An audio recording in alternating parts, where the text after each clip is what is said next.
Sarah, in trying to understand the real fundamentals of religion, one approach is philosophical.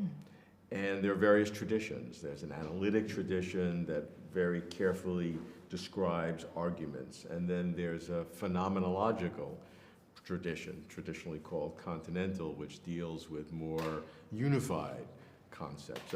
Are both of these good approaches to understand the deep antecedents of religion about God, if there is a God? Well, I am personally passionately convinced that these two strands should not be seen as at enmity with one another. After all, they're very recent cousins. The continental tradition in philosophy, so-called, only goes back to the beginning of the 20th century when it departed from the analytic. They both have antecedents in modern philosophy, especially in the Kantian tradition. And I think they both have strengths. They're complementary strengths. I am personally primarily committed to the analytic tradition because I think its great ability to clarify and probe and refuse to be to allow just Kant to dominate, but constantly to ask for clarification, is a huge asset, and it's an apologetic necessity in a secular world. But at the same time, I think it has immense blind spots, and it does very badly with more complicated hermeneutical questions of interpretation of texts. So let's look at both sides of that. What are the benefits of the philosophy of religion for theology? Theology does very badly, in my view, unless it has a philosophical branch. This is a contentious position.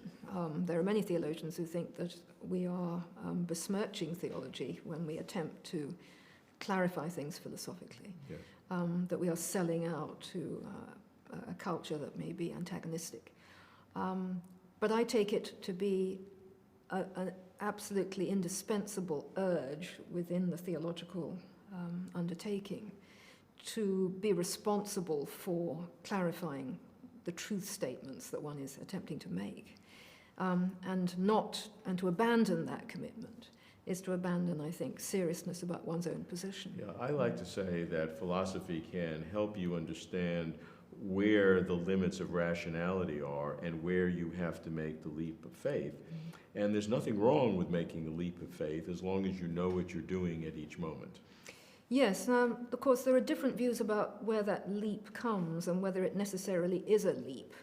And it's my perspective that to make a disjunction between what is rational and then what is somehow trans-rational or perhaps even irrational and embraces the realm of faith, which, by the way, rather few philosophers actually have held, is a mistake. Rather, I see rationality as itself, as it were, labile and open and transforming itself even as one pushes back further into arenas of mystery. And would the continental phenomenological philosophy of theology help in that regard?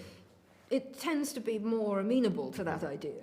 But actually, I think there are strands within the analytic tradition, especially now, because analytic philosophy in its secular mode is changing very dramatically and has given up long ago the logical positivist view that anything that goes beyond sort of perfectly ordinary speech is just meaningless.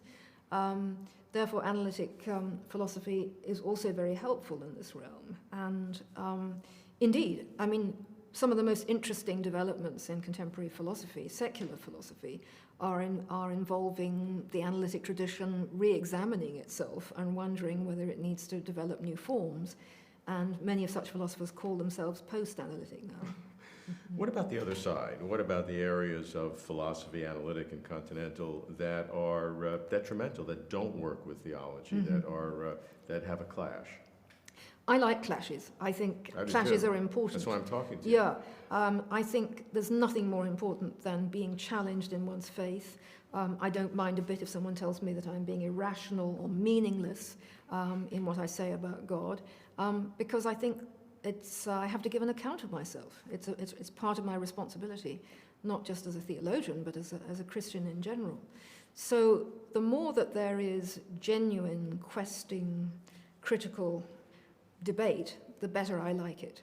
I think the danger that Christians will retire into rather lazy arenas of sectarian self-congratulation is always to the disadvantage of the faith, ultimately. No, I agree. But are there areas of philosophy that are wrong, that are negative, that are truly detrimental and destructive of theology? Absolutely. I think the prevalent reductive physicalism of much contemporary science clearly is incompatible with belief in an afterlife, belief in a certain kind of freedom, and therefore undermining to belief in God itself. So one has to go out to battle. There are the sort of defeating the defeaters arguments that have to be had by theologians. And do you welcome those? I absolutely do. How else can one have a quest for truth? I wouldn't do that in the middle of a church service, probably, although I think priests constantly underestimate the intelligence and lively critical thinking of their laity. And I've never been told off by my congregants for bringing theology into my sermons. They seem to appreciate it.